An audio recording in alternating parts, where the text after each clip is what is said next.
Time for another episode of Day Drinking and Tarot, and today we are at the Page Springs Winery in Cornville, Arizona. We are just outside of Sedona, the Red Rock country, and I cannot wait to see what they've got for us. So let's do a little day drinking, talk a little tarot and transformation. Come join me.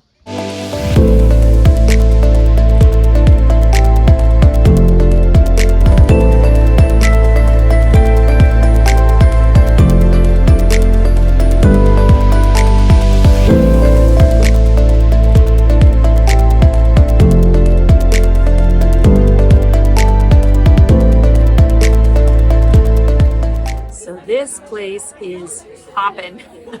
I was getting ready to have a tasting at the bar itself, and a group of 14 walked ahead of me and all decided to sit at the bar. So the hostess was really great about accommodating me. I'm sitting at a lovely spot that's actually reserved for somebody else and sitting in on a cushy couch waiting for a bar space to open up so that I can do my tasting and tap into the tarot card for today. But so far I'm loving the vibe of this place. This episode of Day Drinking and Tarot is going to be a little bit different. I decided to explore a winery right at noon o'clock on a Friday in the Sedona area, just outside of Sedona, and we're in Cornville here, and it's a madhouse, and all of the staff have been like so accommodating and absolutely wonderful.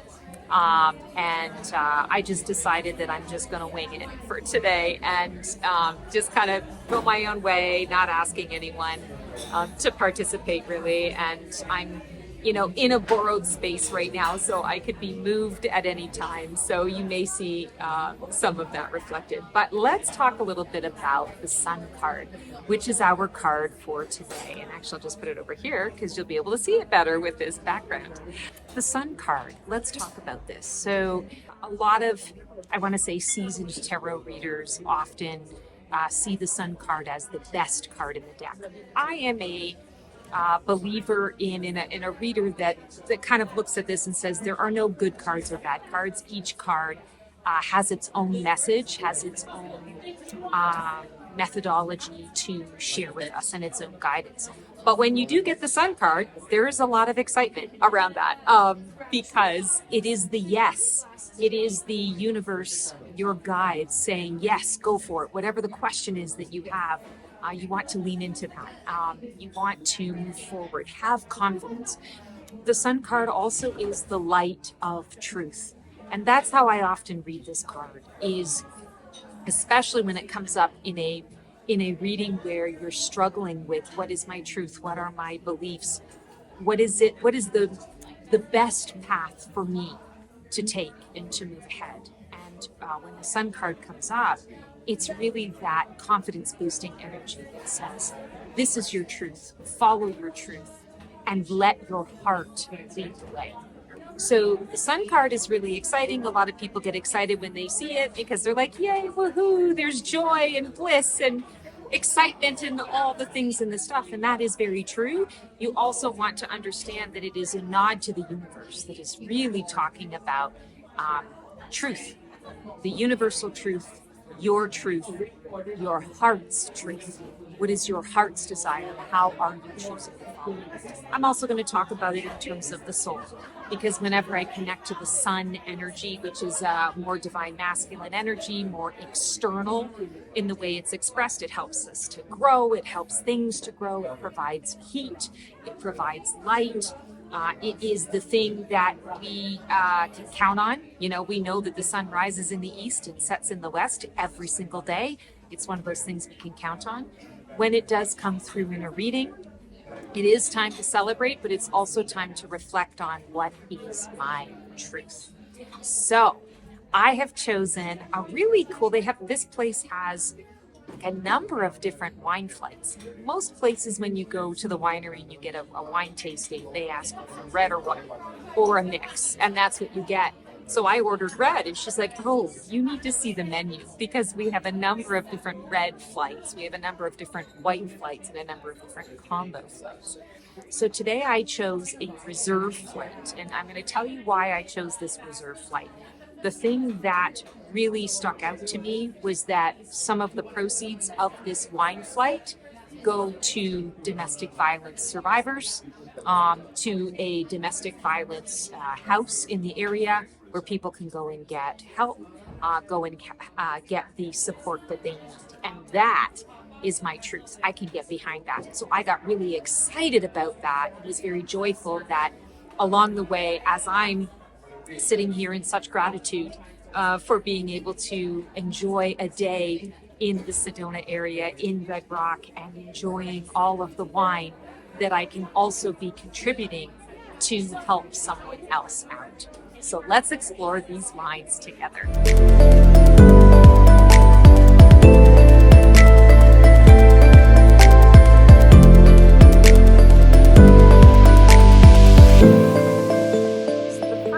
That we are exploring, because I asked for the reserve red, is called a Colibri Grenache, and it's a 2020.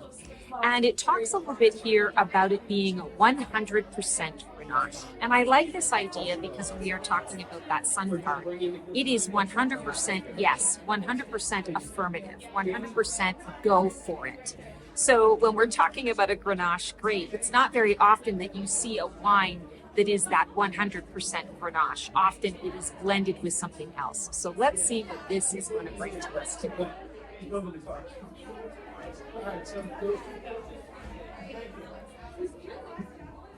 Oh, it is pure joy. So it's lighter. You can see the color. It is something that you can see through. So it's not that full body, rich wine that is like a meal in a glass that I usually go for. I would call this more of a, I'm going to say it's like a VIP table wine.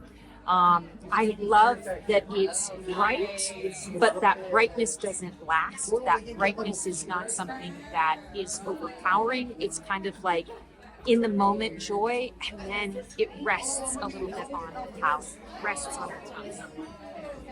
It's got a delightful aroma as well, just an absolutely delightful palate. I'm smelling hints of cherry, a little bit of floral in there. And almost like, this isn't going to make any sense at all, but almost like a hint of licorice or anise.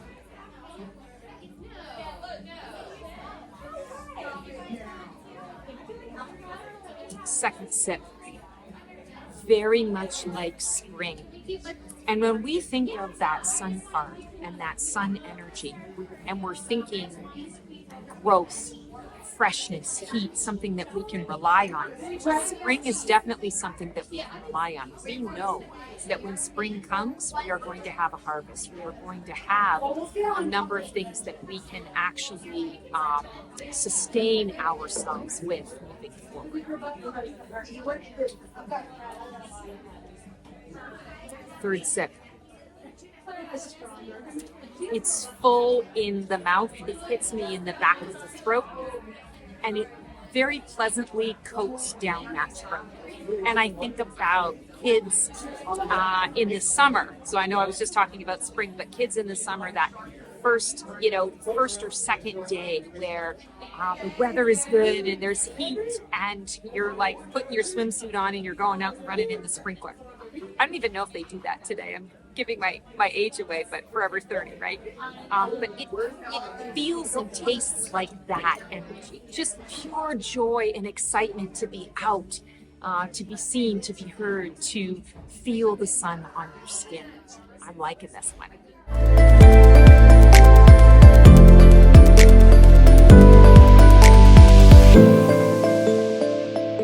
Our second sun sip, we are exploring a really cool 2020 Colibri, also a Colibri, Mourvedre.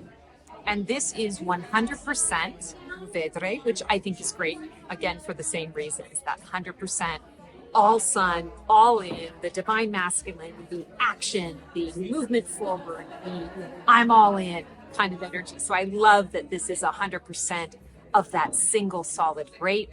You know, the sun part can be a little intense. And so I feel like 100% of something without that blend can also give a little bit of that intensity. So we'll see what happens with this one.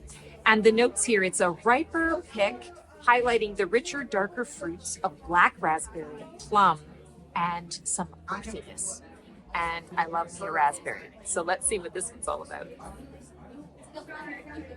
Loving the aromas. It's got a little bit of a liqueur, however you want to say it, tomato.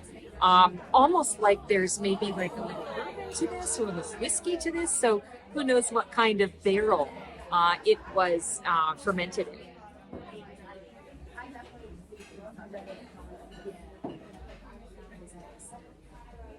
Oh, I love this. So very bright. It doesn't have bubble. It doesn't have any carbonation, but there's almost this effervescence to it. And I think that's so great that this is the experience that I had with the first taste of this wine. That effervescence, because isn't that in many ways what we experience when the sun comes out, especially after the winter? You know, we've been holed up, everything is gray and icky. Well, depending on where you live, you know, it can be gray and icky and, you know, a little bit depressive, you know, where you're just like, okay, like I'm ready for the sun, I'm ready for the heat, I'm ready for the warmth. So that effervescence, you know, when that first comes out, I love it.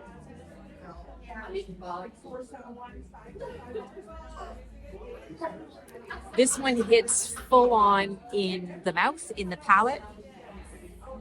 It's almost like I can't taste it at first, and then all of a sudden, all of the bouquet, all of the palate is involved and engaged. And it makes me think of a sunrise. When the sun just starts to creep up and you start to see a hint of the color, a hint of the light, you know, that dawn kind of energy. And you can watch it and you can watch it all the way through, but there's something about it. I don't know if like the human mind dissociates or what, but as you're watching it, the mind starts to wander and then you come back into the present moment, and before you know it, oh my God, the sun is up. Like, I've been watching it and yet I didn't realize that the sun was coming out. That's kind of what this feels like. Third sip.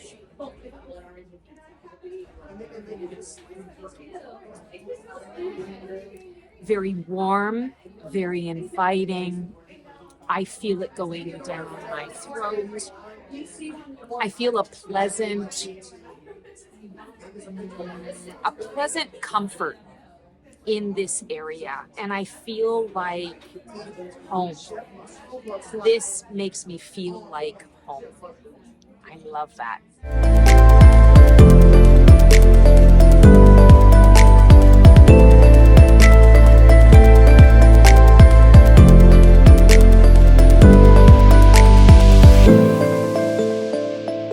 This third one is really cool. This is the one where the net proceeds go to the Verde Valley Women's Sanctuary. And women's rights, women's issues, very near and dear to my heart. No offense to the men out there. I love you too. And I support the women in business, in life, in health, in all the right ways. So let's check this one out. So this one's really cool. It's a 2023 Vin de Fille. And this is 90% Syrah, 10% Malvasia Bianca. Now, I don't know that I have ever had a Malvasia Bianca before. So this will be kind of an exciting thing for me to try out. And isn't that a little connection to the sun? That the whole world is our stage. The whole world is our oyster. And when that sun comes up and it shows all the potentials and the possibilities, it's like, ooh, what do I start with first? So I really like that. I also like, of course, we've got the 90 and the 10. So trying something a little bit different, but still having, I want to say, that the most bang for the buck kind of thing. The notes here are plum, orange peel, and petrichor. I'm not even sure if I'm pronouncing that right. And it is a wild ferment. And let's just give it a shot. So it definitely has a little bit of hey, get to know me kind of scent to it on first scent. It's inviting. It's got a hint of sweet without being too sweet, which I really like because I'm not a fan of the sweet wines. Let's give it a whirl.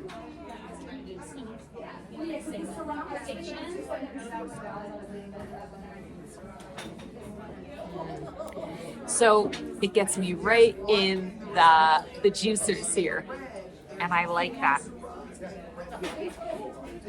It also speaks to that excitement energy when we're talking about that sun energy, the sun card, the light of truth.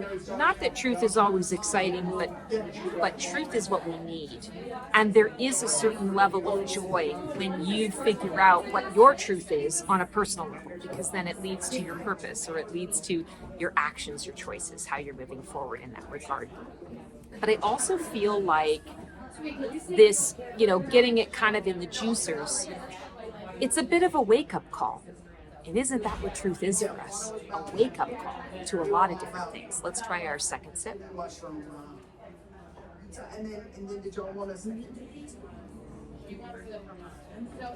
Very warm. I don't think there's any cranberry in this, but I'm tasting a bit of cranberry, which is really interesting, because I feel like this flight also is expressing a lot of the sun energy throughout each of the different varietals. When I think cranberry, I think Christmas, I think winter. Sometimes, fall going into winter, but definitely a more, I want to say it's where the air is crisper, when things are dying down or dying off, going into hibernation. And the sun is really important during those times too. No, the sun is not creating growth in those times. The sun is, however, providing very important, very necessary light onto what you are supposed to see, what you are what's being brought to your attention, so that during those hibernating months, you can work on those things about yourself on an internal level. Because you are externalizing. The sun is all about externalization. How do others see me? How do I show up in the world? If I were to ask another person what their first impressions of me were, that's sun energy. And it's important that we do the internal dive, which is the moon. We do the internal deep dive so that when we are presenting out in the world, we can be our absolute authentic selves. And I feel like this wine is encouraging that, going into the winter, going into the cranberries, so that you can understand yourself. When that springtime comes, you're ready to go. Let's try our second sip.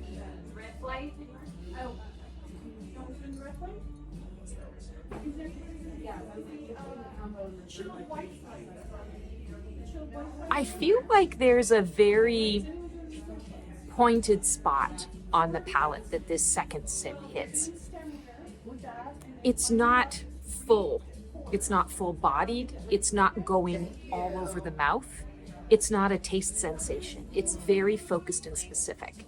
And I feel like that is true when we are thinking about a winter sun, when we are thinking about the externalization of the internal process. And I feel like that's what this is imbuing and embodying, is a very specific focus. What do I need to look at? What do I need to work on right now so that I'm ready to go in spring when life starts to return? And the third sip. The bubbles was going to sway me, but I did just bubbles. And the third sip feels very much like the introduction into spring. It is a full feeling. It does go more, I want to say, across the palate in all of the areas of the mouth, rather than just in that specific space. So I want to say the third sip is basically saying, hey, you've done the work, and now let's see where you can expand. Oh, the places you'll go.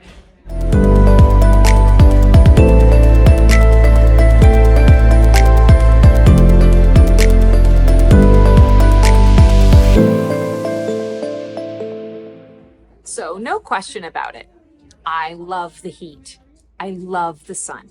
And this particular transformative journey that I've been on, heading from Canada to different parts of the U.S., the northern U.S., I lived and worked in the Michigan area for a really long time, Midwestern energy.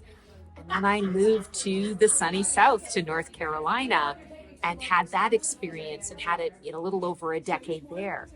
And it was funny because when I moved from Canada and into Michigan, I dreamed of being in places that were sunnier, where there was sun all day long. And when I had the opportunity to go and live in North Carolina, it was a dream come true. It was, I want to say, a beautiful next step into it. And I remember saying, in North Carolina, January and February are really the only 2 months of winter, and it's a very mild winter, let me tell you.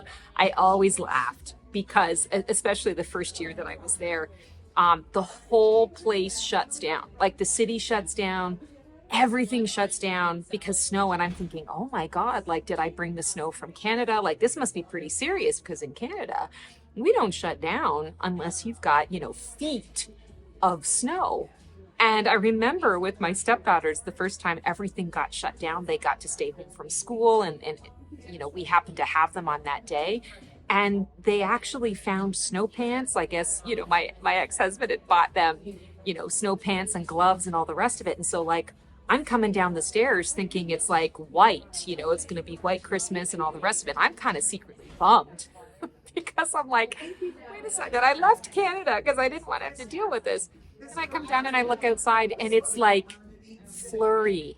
It's like snowflakes that don't even stay, and they're so spaced out that it doesn't even look white. You can still see the green of the grass. And I remember just laughing, and they're going out there with their little toboggans and they're all decked out in their snow because they'd never seen snow in the way that I had experienced snow.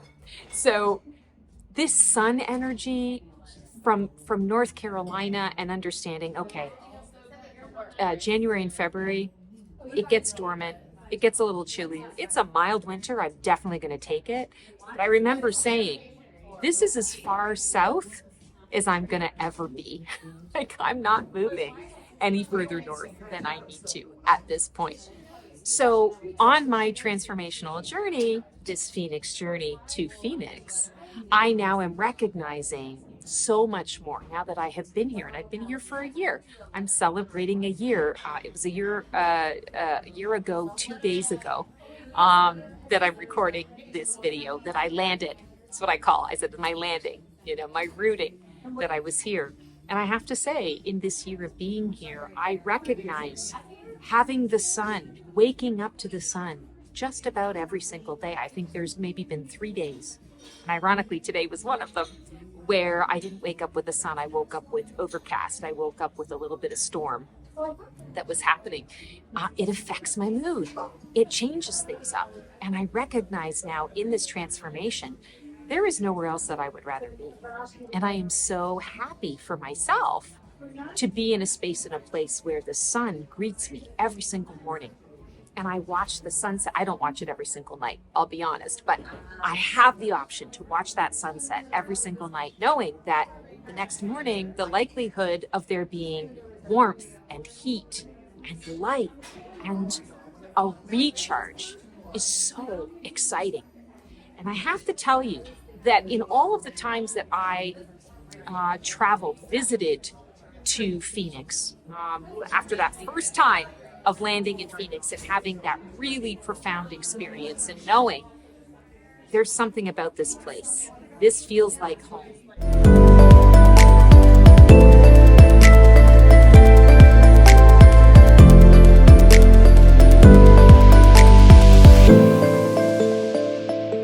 Now that I'm here all the time, I recognize that this transformation took a long time for me to get here, but all along I've been following my truth.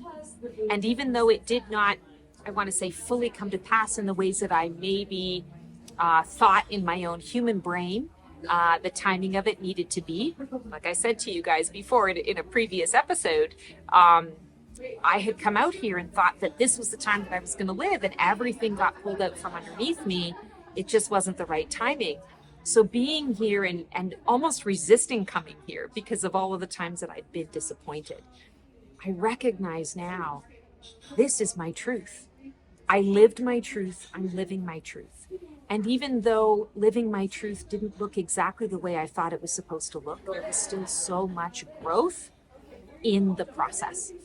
And I have grown. The move, the physical move itself, coming into this space, was a growth experience. But now, having been here for a year, moving here knowing nobody, and establishing myself and reconnecting to my truth, my passions. I love tarot and oracle. I'm a psychic intuitive. I love being in service. I love my fur babies. I love making true, deep, lasting connections with people. All of these, and the wine, of course, that's a big thing. The wine, incorporating all of these things. It's not that I couldn't do it or hadn't done it in North Carolina. It's that I hadn't come to the full bloom of it. This is a place that restores my soul. This is a place where I live my sun and I live my truth every single day. I want to say in North Carolina and in previous places that I've lived, I was still seeking this out. I hadn't necessarily landed on my truth or found it in a way that I could really root it in to my life, to my day-to-day, to my visions and passions and dreams and goals. And I can say to you now, having been here a year, way past the honeymoon phase, I am so happy to be here, living my truth.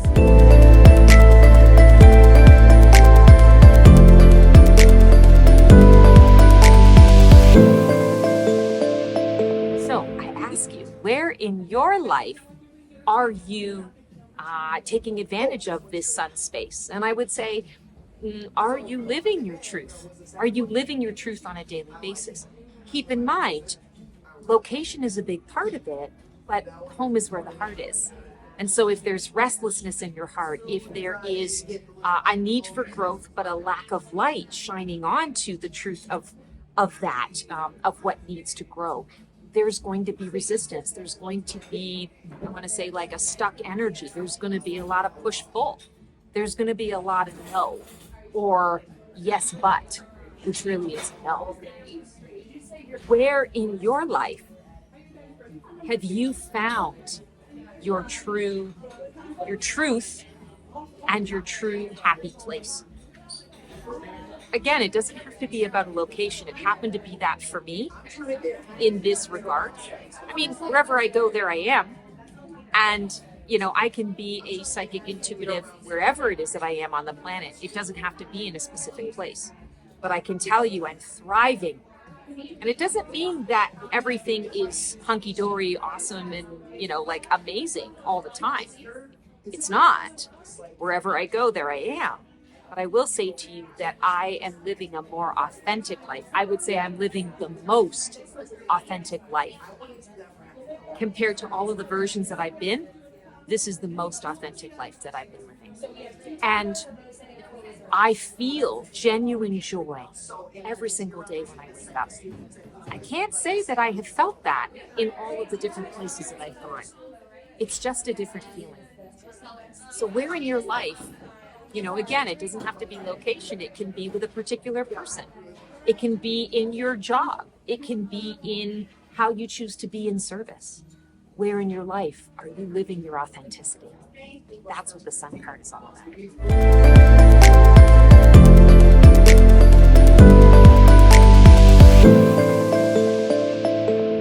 I am definitely in my happy place. Look at all of these vines.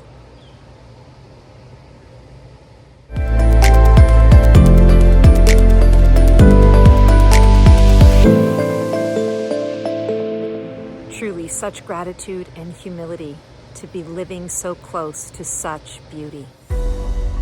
This is a segment that is all for my fellow starseeds, light workers, sensitives, healers, empaths. Get into my happy place and channel one of the archangels.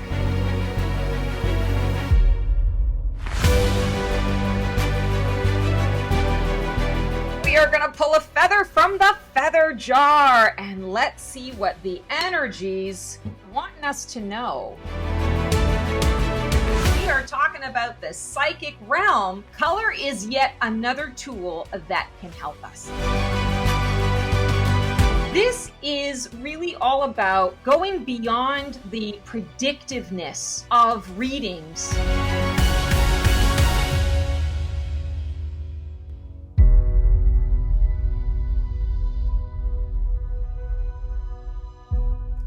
Shalom! So welcome to Angel Connections. And this segment is a really cool one because we're going to do some channeling. And I channel the archangels. And what I do is I kind of do some deep breathing. I go into my happy place and I see which angel wants to come through for us with a message. And years and years ago, I have a couple of bags like this, bags of feathers. And these feathers have hand-painted words on them. Some of them actually have the names of the archangels. So I thought for today, just to kind of get the juices flowing, I would pull a feather and see maybe what the subject matter will be based on the archangel that's going to come through. So I'm just kind of rooting through. I haven't pulled from this in a really long time, this particular feather bag. So let's see what we got.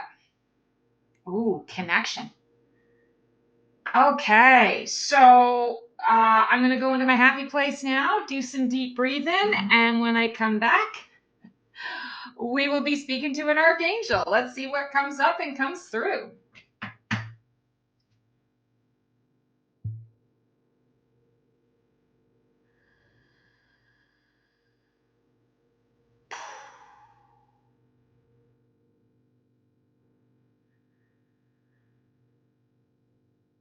Greetings, dear ones. I am known as Archangel Jophiel, the angel of beauty and perspective, and I am speaking to all of you on behalf of my brethren and sistren in the Archangelic Collective to talk about the concept of connection. It is important that all of you understand how miraculous and amazing each of your souls are. You have bravely chosen to come into this lifetime, into this particular planet, the planetary body, to have adventures. And these are adventures that we in the angelic collective choose not to have for many reasons. But one of them is that we perhaps do not feel as brave as you in being able to transform ourselves into such a dense physical body and to, in essence, lose your memory in order to participate in the game of life, which involves finding yourselves, remembering.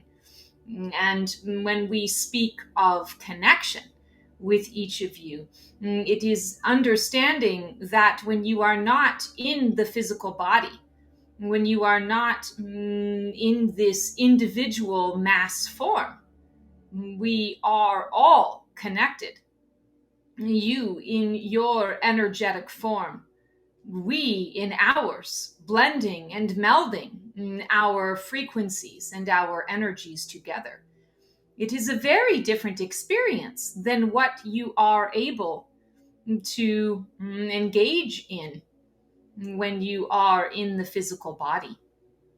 We have been of service to many of you for a millennia of your time, of course, but everything also happens in one central now. This is a concept that many of you struggle to grasp simply because the human construct is in essence not designed to understand this. For if you felt that, you would not be able to have all of the separate experiences that you all are able to have in these individual bodies. And when we say separate, we simply mean that each of your souls is choosing to walk a different path, to experience similarities and to experience the differences. And all of it comes back to the one source energy. And this is where we reside. We are seen as individuals to each of you because that is how the human construct thinks. You individualize yourselves and you create connections with your higher energies and higher forces that emulate that human construct. But we also are in your hearts and in your souls. We reside in your energetic field. We also reside next to you in a different dimensional frequency. This is why many of you, when you raise your frequencies and your vibration, that you can see us and feel us, and some of you can hear us. Some of you have those psychic abilities that give you that visceral experience. But understand that it is to us a scientific experience. It is, as you would say, the laws of physics. And we would say it is the law of this universe. And therefore, one of the laws of this universe is the law of connection. And each of you is connected by the energies and frequencies of light and love that are woven throughout all of you, all of your physical bodies, your thinking mechanisms, throughout all of Mother Nature, and even throughout all that you consider man-made or human-built. There is energy in everything, and everything is the energy. And when you are able to connect to this energy and this frequency, this is where you are able to make the most of your physical experience, your physical incarnations. So we wish to convey some things to ponder for yourselves as you are walking this unique life path. Connection is about the feeling space, about emotions, about a blending of agreeing beliefs and commonalities. But connection can also be found in the energetic and the physical levels as well. And many of you think only of connections in very linear ways. We do not judge this, for this is how you are constructed. But it is a time where you are embarking upon a great adventure to learn your true origins. And those true origins say that the connections between each of you are infinite. There is not one single individual soul that you encounter that does not have some true connection, be it energetic or otherwise, to you. You have all masterminded this when you decided to incarnate and you created your soul blueprints. Each of you has volunteered to connect with the other in some form or fashion. Even those interactions where you do not actually speak to a person, you are merely in the same place at the same time. There may not be a cognitive connection, a memory established outside of being in the same room with another or with many others. But that connection was agreed upon before you ever incarnated. Even your energies woven together whether there is verbal interaction or not, changes this planet. There is method and purpose to all of it, and it sets a tone. When you understand this part of how this game of life works and how each of you has come in to explore your own soul journeys, but doing it together, it changes the game.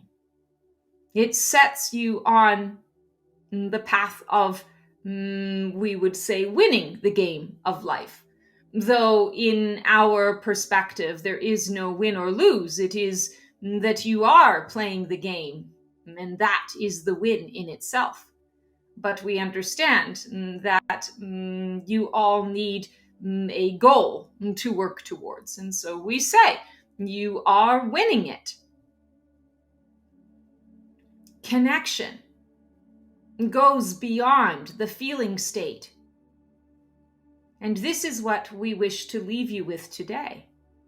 If you understand that we are all connected in many ways, and this includes we in the angelic realm who are assisting you, we are connected to you in those energetic ways as well, then your world, your task, your mission, your soul purpose does not seem so grand or so vast. And you do not have to feel so alone and so isolated. It is amazing to us how there can be billions of you sharing this beautiful planet, and yet so many of you feel alone. You are all connected. We are all connected. If you do not feel it in the feeling space, seek it out in your other layers and levels, for it is there. It has been a great joy to connect with all of you in this way. We step back now and allow you to give consideration to what has been spoken. And if this resonates deep within your soul, then we encourage you to apply as though it is wisdom. And if it does not resonate, we encourage you to leave it behind and simply know that you are forever changed and forever shifted just by this simple interaction. We love you all. Be well. Okay. And just taking a moment to come back into my body. Whew.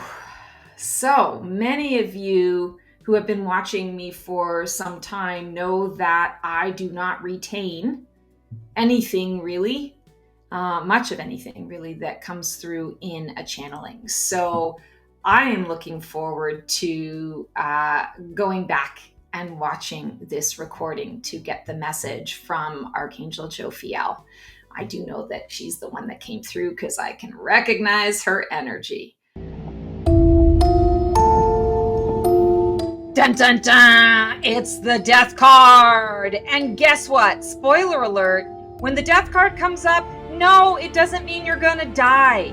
No, it doesn't mean necessarily that someone in your life is gonna die. What it really symbolizes is change. So, just because someone is a psychic doesn't necessarily mean that they are a medium that wants to talk to your Aunt Tessie and your Uncle Bob. This is a huge myth out there. I can talk to your loved ones in spirit, but it's not my main forte. It's not my main mode of receiving. I tend to be a medium for the archangels, the ascended masters, for your spirit guides, for those higher guides out in the world. Cello all, Stacy the Black Feather Intuitive, and welcome to Myth Busting the Metaphysical. And I am so excited to be doing this show today with my favorite fabulous cohort, Keone. Keone, what are we myth busting out the door today? I don't really exist. I'm a myth. You're talking to a figment of your imagination. Oh, are you a myth too? Oh my goodness, Yeah. I must really be losing it. What if I really didn't exist? What if everyone watches this YouTube video and they just see you talking to yourself. Like you literally created me in your own mind. Wow, that's kind of an interesting thought. It's like And one that of those movies. everybody that Yeah. watches, like, Mhm. it's like I'm in my own little world, I'm living my Yeah. own little illusion, Yeah. and everyone And else then around me knows something different. when they get you to snap to reality, you go back and you watch yourself doing all of the production and everything by yourself. It just doesn't look that way in your vision. Oh my That'd God, be it fun. feels like a sci-fi movie. I love it. Yes. All right. Since we're gonna start off with foolish stuff, let's go. Jackson Miller. I pulled the fool card. Does that mean I'm literally a fool? No, so that is a big misconception, actually. The Fool card is not indicating yourself. Okay, so a little bit of a history lesson.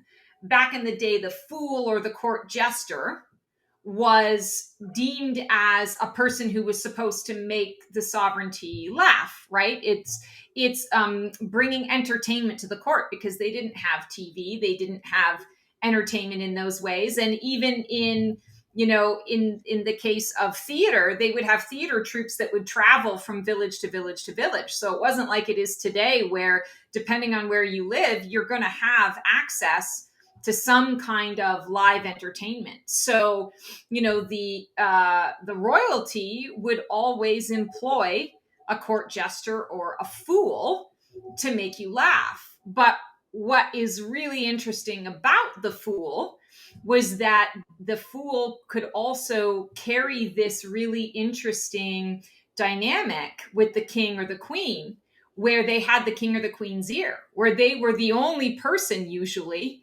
around the royalty that could be truthful, that they could trust, that they could say things, and they might say it in a funny manner, but that it would be received, or it was trusted guidance or information. And so when we're talking about sort of the fool's journey, yes, there is that like naivete. You're about to start something new, a grand adventure, but you're also carrying with you the secrets, the wisdom, everything that you've learned from that previous iteration.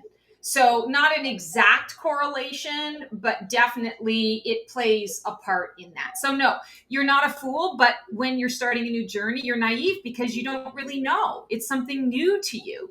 And you might have done a little bit of research on it based on someone else's path or journey, or maybe it's something completely brand new. Mhm. So some people might say it might be a foolish venture to dive in, but that's the only way that we learn and grow. That's the only way that we discover things about ourselves that we like and don't like. So that's where that fool space comes into the mix. So you're not really a fool, you're just naive, because you don't know. You don't know what you don't know until you know it. And then when you know better, you do better. I always love summing up what Stacy is saying. She's saying you're not a fool. You may be a little bit of an ass, but you're not a fool. Okay. That's all Um, right. Sophia Costa from Portugal says, if I keep pulling the same card, is the deck broken or am I cursed? None of the above. None of the above. I pulled So the same I card love like this. 6 times in a row, Stacy. I'm gonna be like, what is happening? So, okay, I'm going to tell you right now. Okay. In 2022, I was going through probably one of the worst years of my life. And that's saying a lot because I've been through a lot. And I have multiple decks. It didn't matter what deck I pulled, I always pulled the Four of Swords. Didn't matter. Every day we're talking almost an entire year. There might have been like a random day in there where the Four Mhm. of Swords didn't come in. But I mean, when I say random day, I really mean it. Like the whole year, I was pulling Four of Swords. All that means is your guides are recognizing that you receive their messages and you enjoy receiving their messages through the use of cards. So when they want to drive a point home, they're going to drive the point home by making sure that you're pulling the same frequency, the same card over and over again until you get the message, or until you have moved out of that particular energetic phase of your life.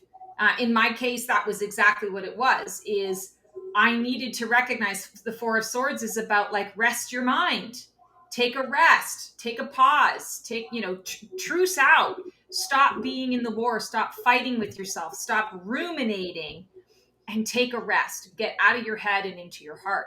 When I finally started to get that message and actually started applying it in my life, I stopped pulling the Four of Swords as often.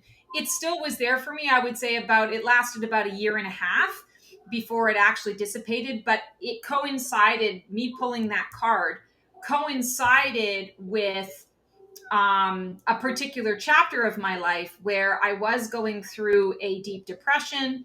There was a lot of stuff that I was having to navigate, and every week it was something else and something new and something different.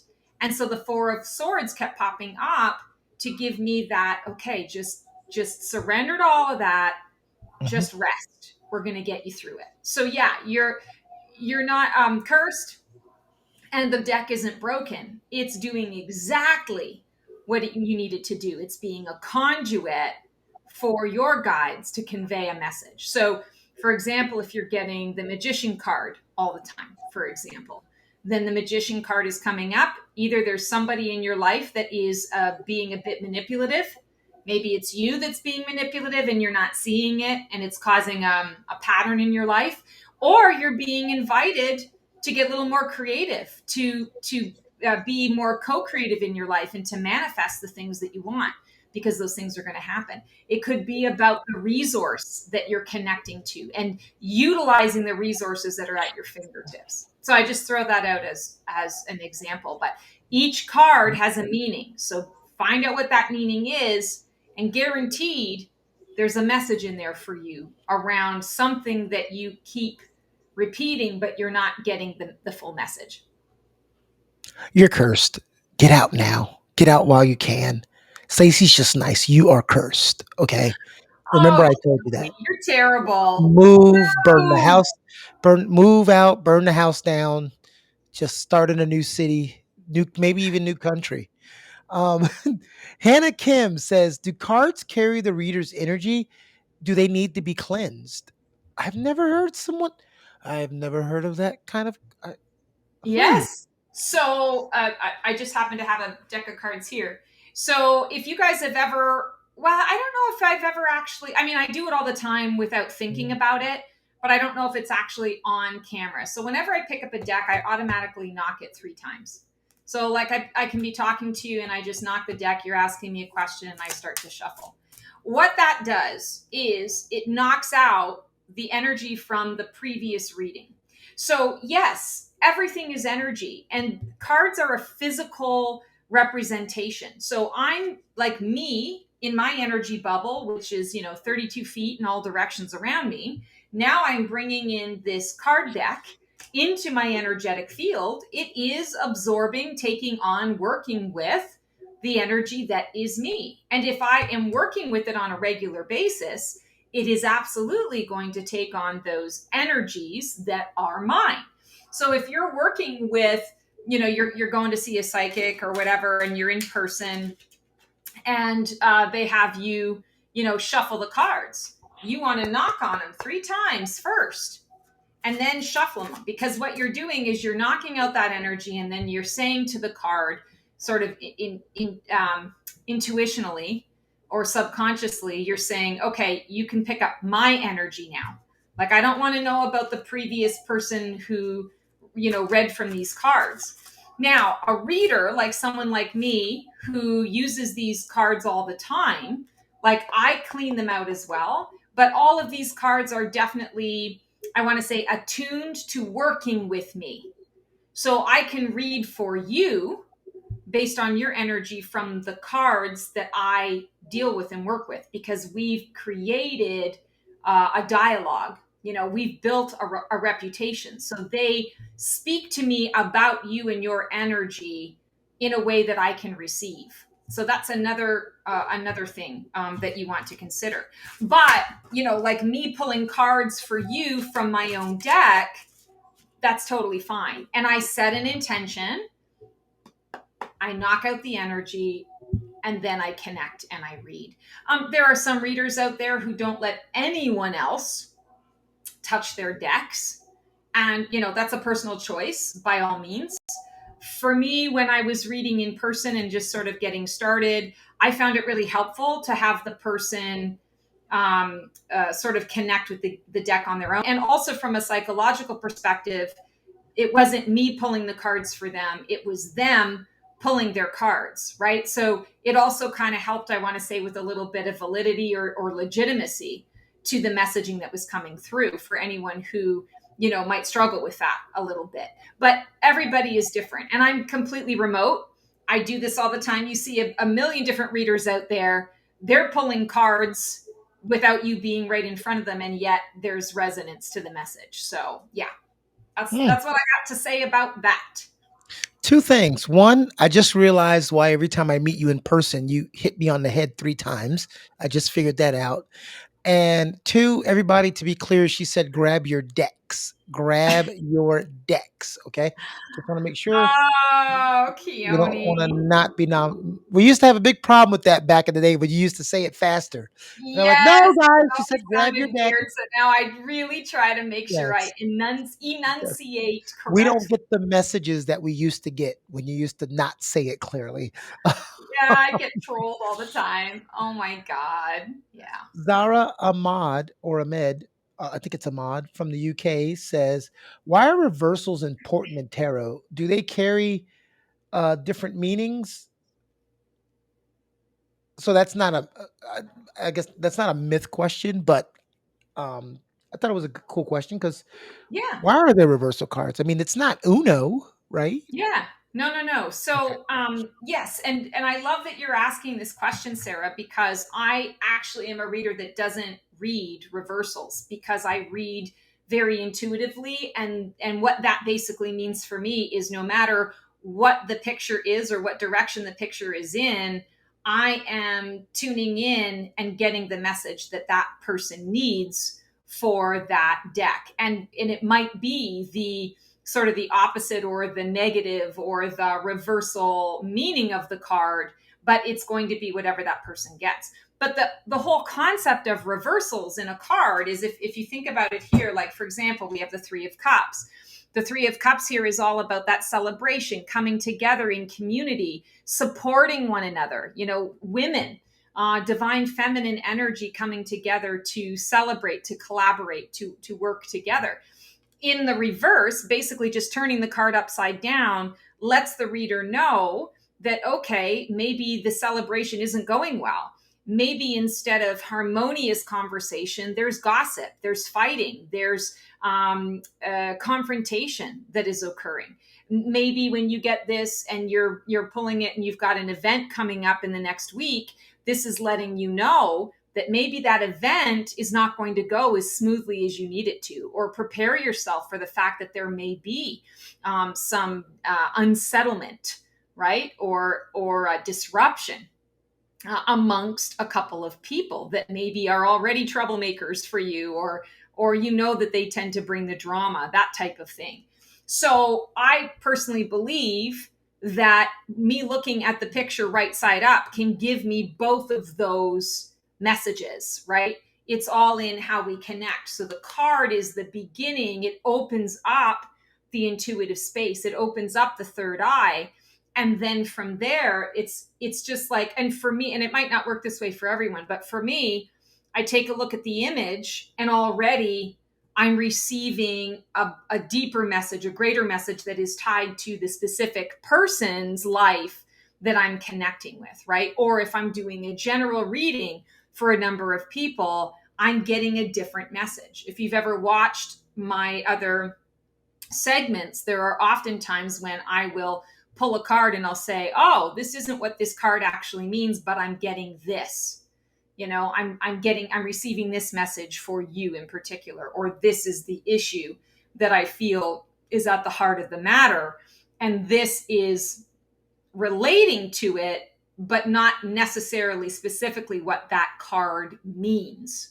So I hope that makes some sense. There's no right or wrong with reversals. Again, you have a lot of tarot readers who will say to you, you're doing it wrong. If you don't read reversals, you're missing, a whole level of depth to the to the cards and to the meanings. I would say that is probably true if you are using the system of tarot solely as a system of tarot and not really engaging with the intuitive or the psychic around it, because the system does have certain meanings for each of them. But again, the system is also a prospect of sorry, not a prospect, a process of memorization.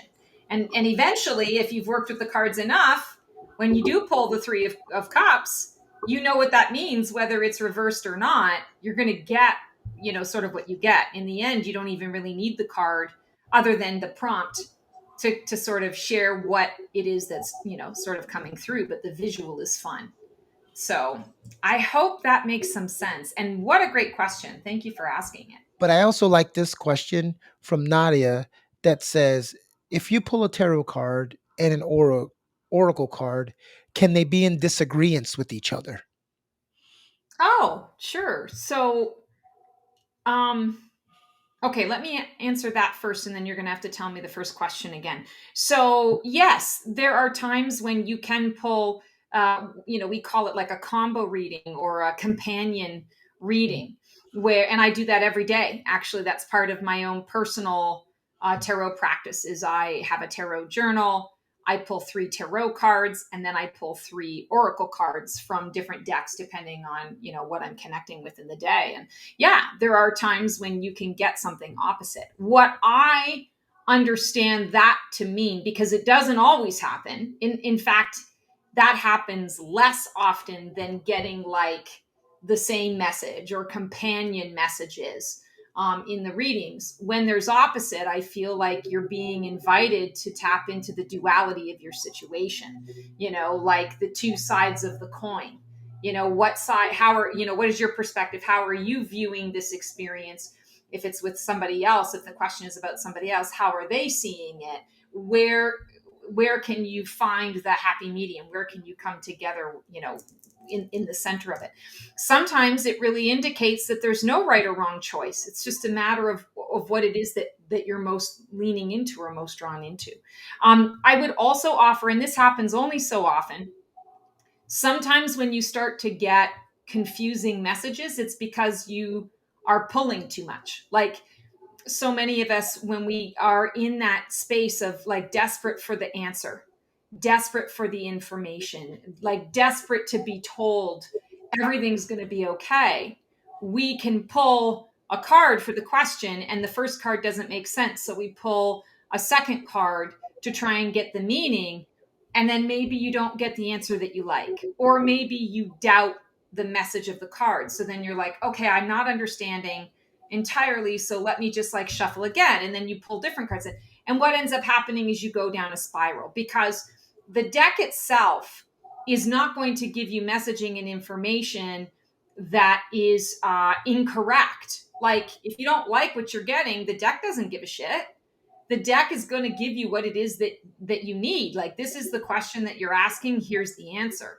If you're not interpreting it in a way that, is conducive, or you're not happy with it, your guides are not going to shift that up. I would say if you want to do something like that, what I would advise is like literally pulling from a different deck. And that's really interesting too, because then you're going to see, okay, I just did this tarot deck and this oracle deck. I got confused with what was coming through. So I'm going to pull a different tarot deck and a different oracle deck. And I'm going to pull the cards and see if there's clarity there, or to see if I'm coming up with similar messaging. And each of those cards is going to give you a little more information. So sorry, we just went down a little bit of a rabbit hole there. There's somebody who's watching this that needed to hear this for whatever reason. So thank you so much for asking your question. No, rabbit holes are great. Keep up the great questions. We got so many more we'll get to on the next episode. And this has been Myth Busting. I'll throw it back to you, Stacey. Yes, myth busting the metaphysical. Thank you so much, guys, for tuning in. It's always fun to connect with you in this way, especially when we are, trying to dispel misinformation and disinformation out there, especially about the psychic realm, and so the more that we can dispel, the better off we are. And I feel like it allows us to really get into what resonates with each of us, because at the end of the day, it's all about getting to know our truth on the inside and on the out. Thanks so much, guys, for watching. I hope you have an amazing one until we see you on the next segment of Black Feather Couture, Divining a VIP Life. Take care and transform well. I used my psychic ability to block out the sun. Dun dun dun! It's the death card! And guess what? Spoiler alert, when the death card comes up, no, it doesn't mean you're gonna die. No, it doesn't mean necessarily that someone in your life is gonna die. What it really symbolizes is change. So, just because someone is a psychic doesn't necessarily mean that they are a medium that wants to talk to your Aunt Tessie and your Uncle Bob. This is a huge myth out there. I can talk to your loved ones in spirit, but it's not my main forte. It's not my main mode of receiving. I tend to be a medium for the archangels, the ascended masters, for your spirit guides, for those higher guides out in the world.